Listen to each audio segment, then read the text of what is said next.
We've got a question in from Linda. She emailed us questions at askjoedimatteo.com. That's AskJoedimatteo.com. If you have a question, you can email us there.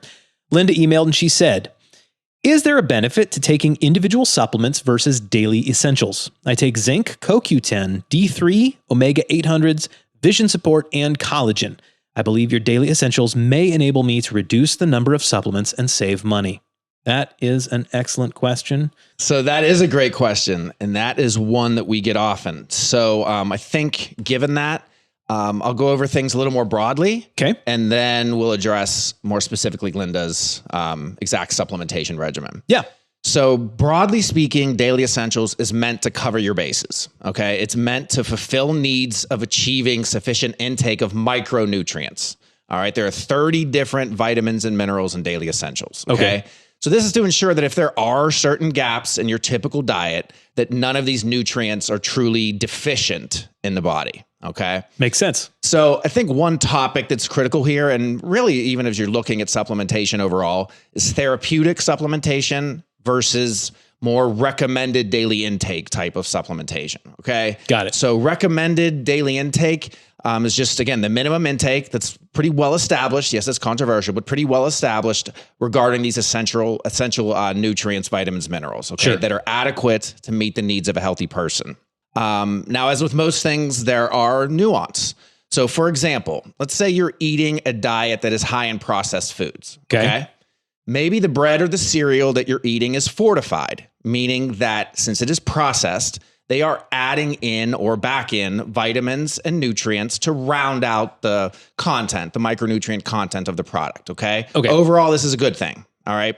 However, whenever they are adding those vitamins and minerals back in, they're using the most basic form of the vitamin or mineral. They're covering the RDA as per the label in the most efficient and cheapest way possible. Okay. Makes sense. That form is typically not the form that is found in a whole food. Okay. So they're not mixed labeling it.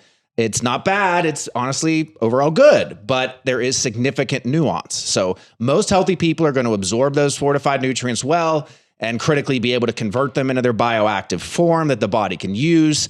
But not everybody does. So just because what you're eating has it in it doesn't necessarily mean that your body can use it, especially if it's the fortified version versus the naturally occurring whole food. That technically would be the difference of, hey, you know, I don't really eat a ton of vitamins. I'm sorry, I don't eat a ton of fruits and vegetables, whole foods, but I look and I see that in my cereal that I eat in the morning and the bread on my sandwich for lunch, it has these things.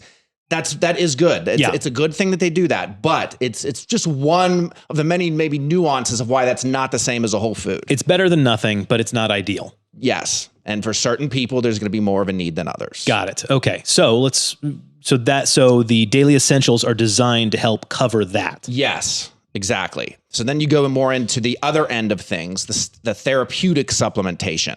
So that's, as it sounds, you're taking a supplement to address a specific health condition or a documented vitamin deficiency. Got it. So maybe you have got poor results on a bone density scan. You're taking calcium and magnesium above RDA levels for that effect. You have documented via blood levels low vitamin D, low B12, low iron. Those are all going to be taken at above RDA levels and for a specific documented reason. Right. Okay? Then kind of the other side of this therapeutic supplementation are the herbs. None of those have RDAs, obviously. Those are all taken for a therapeutic effect. Some of Linda's supplements fall into that category. Also, taking above RDI something like vitamin C. So maybe you read a study that it can help with the immune system. Maybe it's wintertime and you're deciding you want to do that. You are taking a level that's above what Daily Essentials would be designed for a therapeutic effect. Okay. All right. So if I'm understanding you correctly, Daily Essentials are designed to meet your basic levels.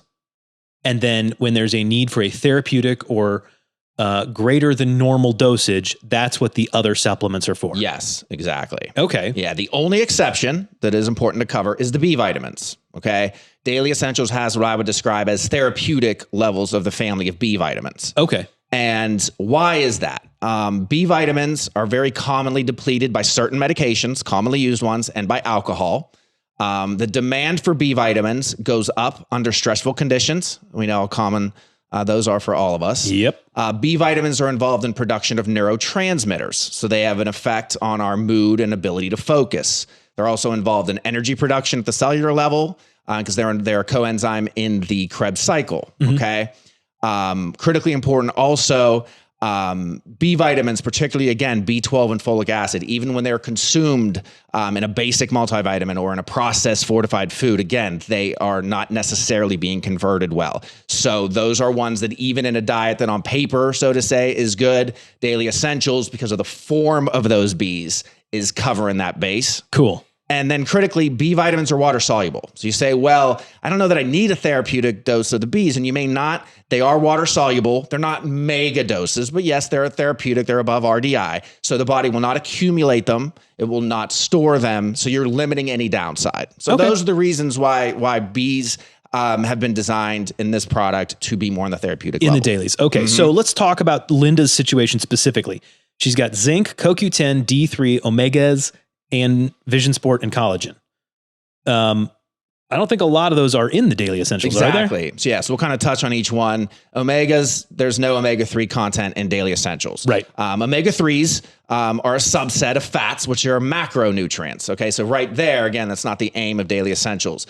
From a quality formulation standpoint, your quality fish oils need to be in their oil form. You start mixing in water-soluble vitamins and all those things, you've got a problem there. They need to be done at 800 to 1,000 milligram per serving. That's going to make you take more and more capsules. It's already 4 capsule serving size for daily essentials. So for all those reasons, if you've determined that maybe you're not consuming much fish in your diet, or you're aiming for a therapeutic effect, maybe you have some joint inflammation or high triglycerides, then fish oil as its own standalone supplement for those reasons. Makes sense.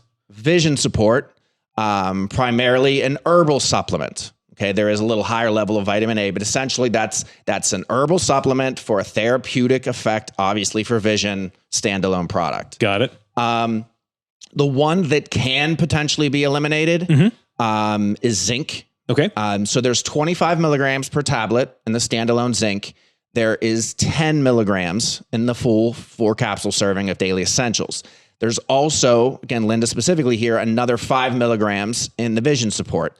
So if she does add on daily essentials, she's going to now be getting 15 versus where she is now technically at 30, but the standalone 25 is the one that would come off. Right. So I think that's very reasonable. But it also depends. If the zinc is being taken for vision issues, I think she's good eliminating that if she adds daily essentials.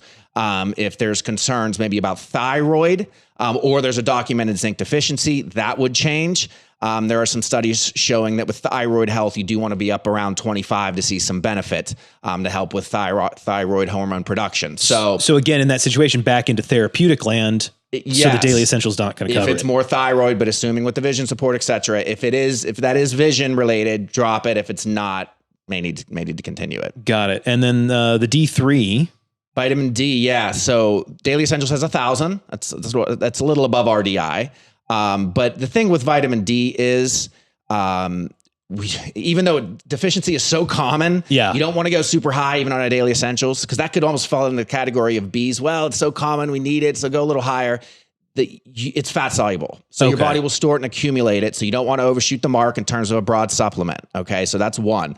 Secondly, vitamin D levels are very easily and accurately obtained via a blood test, so you can see where you are. For example, Linda, I don't know what dose she's taking, but she's taking maybe 2,000. She may not need that. Or she may need a lot more. She may need all the way up to a mega dose, weekly from her doctor. We don't know without a level. Right. So I think that's critical to get that anyway. I'm assuming with the vision support, I want to make assumptions, but probably in an age where bone density is a concern. So vitamin D levels are very pertinent there. So I would recommend, in any way you want to, turn this conversation, get a D level done. You may need more. You may not need it. Got it. And okay. You'd be getting 1,000 if you convert it over anyway. What else are we missing? CoQ10. CoQ10. It's does not have an RDI, even though it's a coenzyme. It's vitamin-like, but it is made by the body. Okay. So supplementation can be warranted. There are obviously plenty of studies showing its benefit as an antioxidant related to cardiovascular health, blood sugar, muscle fatigue, especially if you're on a statin. Yep. So there are definitely uses for it, but it's in the therapeutic category for those reasons. Okay. And then collagen, am I right in thinking that's primarily a protein, not supplement, but yeah, additive? it's being used for skin and bone health.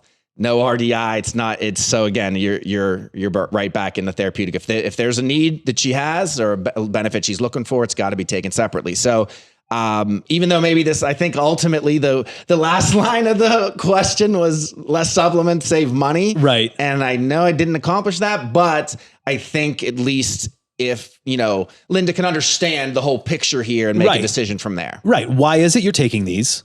Is it just because you think you should just take D? Exactly. Maybe, maybe not. That's why you need the test to check your levels to find out what you actually need.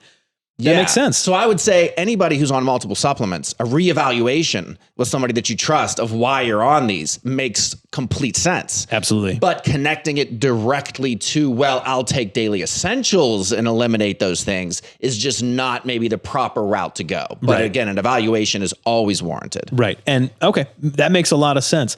Linda, I hope that was helpful. That was a comprehensive answer. And as always, man, I appreciate that. I'm so glad we do that. Good luck, Linda. If you got a question, questions at askjoedimatteo.com. That's where we love to get them.